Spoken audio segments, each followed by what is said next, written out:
So I lost hundreds of subscribers over my comments about foreign truck drivers in a previous video, which is absolutely hilarious to me because I didn't make a single comment about foreign truck drivers. So if you're one of the ones who unsubscribed, left, says you're never going to watch again even though you really are, that's great. I love it. Please don't come back. Now, I'm definitely not saying all of my viewers are idiots, and I'm not even saying most of my viewers are idiots. Actually, very, very far from it. Most are great people who completely understood what I said. But unfortunately, hundreds and hundreds of people are not, and those hundreds are a very vocal group of people, even though they're a tiny, tiny little fraction of percentage of my actual audience. Now, this channel has an audience size of well over 1 million people, so it's inevitable that you're going to get things like that, so I guess that just comes with the territory. So it's unfortunate that I have to break this down, but here we go. What I said in that video was that every single time I post a truck in a bad situation, whether it be broken down somewhere, stuck off the side of the road, crashed, wrecked, or took a wrong turn and needs help getting out of somewhere, every single time, even if the very white and American driver is there on video, in the video as the driver, I get comments using very racist and derogatory slurs saying, these blank blank type of people are ruining the industry, get these effing blah blah blah blah blah people out of the industry. That's what you get when you hire blank blank blank truck drivers, when it's a white guy sitting there. So in the video of that truck wreck, I said it was an American driver, so save the comments, and I'm going to delete any that get put in here. And the amount of people who still commented stuff like that just shows what ignorant pieces of shit they are. Now, why I said that and why I'm not going to allow any comments like that on there are simple. Imagine you're that driver's family, and your family member got in such an incredibly serious wreck. He did not come out of it uninjured. Would you want to go through the comments and see such mean, derogatory, and racist things being said about your family member, even if they're not true, but that's what's being said in the video? No, that's incredibly disrespectful.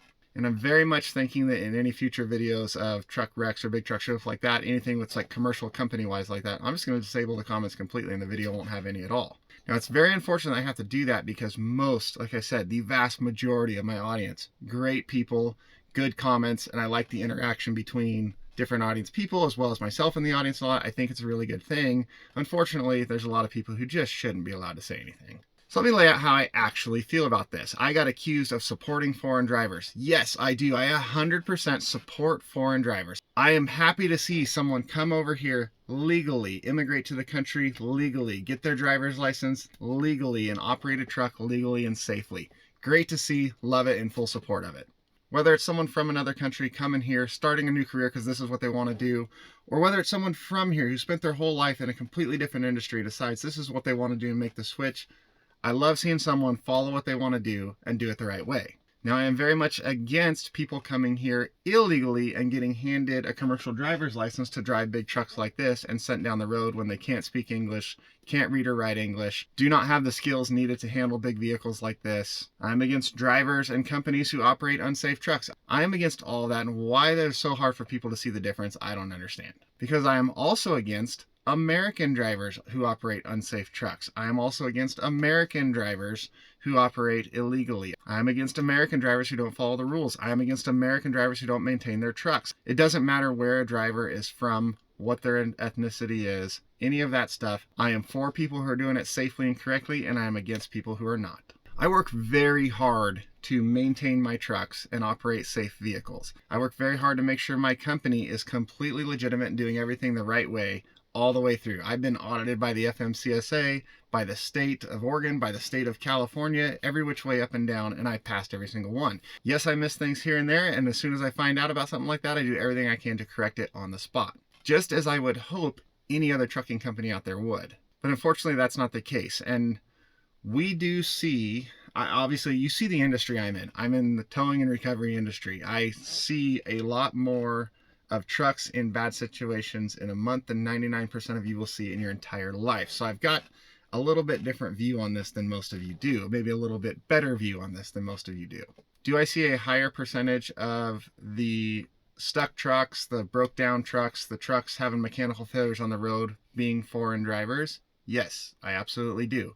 I see the drivers who don't speak any English at all and can't even tell me what's wrong with their truck so that I know what I need to do to tow it. I see the ones who can't tell me what's in the trailer so I know what I need to rig for to lift and move it. I see all of that, and trust me, I am completely against that. I think they should absolutely have to speak, read, and write and communicate in English. It's complete safety for everyone. Read the road signs, know where they can and can't go, turn and can't turn, weight limits. I think it's absolutely necessary. just like I think it's necessary for American drivers to follow those rules just the same. But from what I have seen in what I do in this industry, and I'm not saying this is how it is everywhere, I'm not saying this is everyone's experience, I'm saying this is what I have seen with my own eyes. A large percentage of the people that I run into who have got themselves into some sort of a bad situation with a truck, including breakdowns, are foreign drivers. Now, part of that is the skill of the driver. Yes, absolutely, 100%. But I have seen amazingly skilled foreign drivers who run amazingly well-run businesses. I actually used one of them as an example in a video of mine showing the right owner. I think it was owner-operator done right. This guy had his business nailed down. His truck kept in amazing shape. He had a haul set up that allowed him 4 days a week off with his family because he made enough in the other 3. I mean, the guy was doing it right, and was a prime example that anyone should be using if they're wanting to be a successful owner-operator. I've also seen American drivers who are doing everything wrong, running illegal trucks, license is questionable, unsafe vehicles, their companies, legal DOT requirements, like they're on the ragged edge of barely keeping from getting shut down. Like, I've seen that too. So yes, there is a individual person component to it, but I think a thing that is affecting kind of the general numbers on what we see is a lot of this is company caused. With bad equipment, bad directions, being forced to run over the hours they are comfortable doing in places they're not comfortable going. And a kind of unfortunate truth is a lot of the foreign people, definitely most of the non-English speaking ones, which again, like I said about, I think everyone who's doing this should be speaking, reading, writing English, but those type of people are willing to take lower paying jobs because they have to.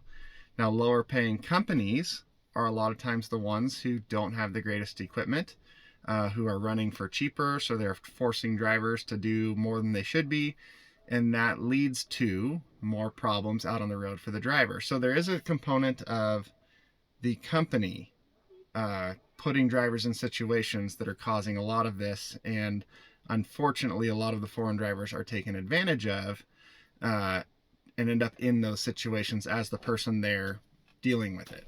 Now again, if the driver, no matter where they're from, can read, write, and speak English and is here legally, got their license legally from a proper type of driving school, I'm in all support of the driver, and I think it should be that company that gets the hammer dropped on them. If the driver is not here legally, got their license in a Cracker Jack box, or has a fake license, which we've seen a lot of too, can't read or write or speak in English, then I think it's both the driver and the company who should get the hammer dropped on them and put to a stop. It's not exactly a hard concept to see that I want to see safe and legal trucks, drivers, and companies on the road. And I want to see unsafe trucks, drivers, and companies pulled off the road. That's as simple as it gets right there. No matter where you're from, that's as simple as it gets. Now, the other thing we're going to get straight here to in this out is the amount of people who have jumped all over me, threatened to call the police on me for infringing on their constitutional rights and blocking their constitutional rights because the First Amendment gives freedom of speech, and if I delete comments I don't like, that's infringing on freedom of speech. I'm going to get arrested or whatever other stupid shit you said. You're an idiot. I'm not the government. I am me. I can do what I want, and I can say I'm not going to allow racist and derogatory comments on my channel, and if I want to delete them, I can. Now I'm going to give you an example that I used with one of the people who tried to call me out on that. So say you have a pickup car vehicle, whatever. Would you allow someone to paint I support Hitler on the side of your car for you to go drive around town and everybody to see? That's them exercising their freedom of speech. Why wouldn't you allow them to use your platform to advertise that out there? For the same reason, I'm not going to allow people to use my platform to advertise their personal beliefs. That's your personal beliefs. Go right ahead. Create your own platform, do it yourself, and suffer the consequences of it, but you're not going to do it on mine. Again, it's that simple. Now, I've been told by many people that making those comments in that video and deleting the derogatory comments using incredibly racial slurs to describe people from my videos and blocking people from commenting, and even, I'm sure, saying this video right here, I've been told this is going to destroy my channel. That's it. I'm done. I've jumped the shark. My channel's gone and done. I'm going to crash and burn because of this. Fine with me. I would much rather this channel completely fail and crumble to nothing for who I am than have it be wildly successful and make me a millionaire for who I'm not. So watch if you want, leave if you don't. I'm going to be me, and what you see is what you get.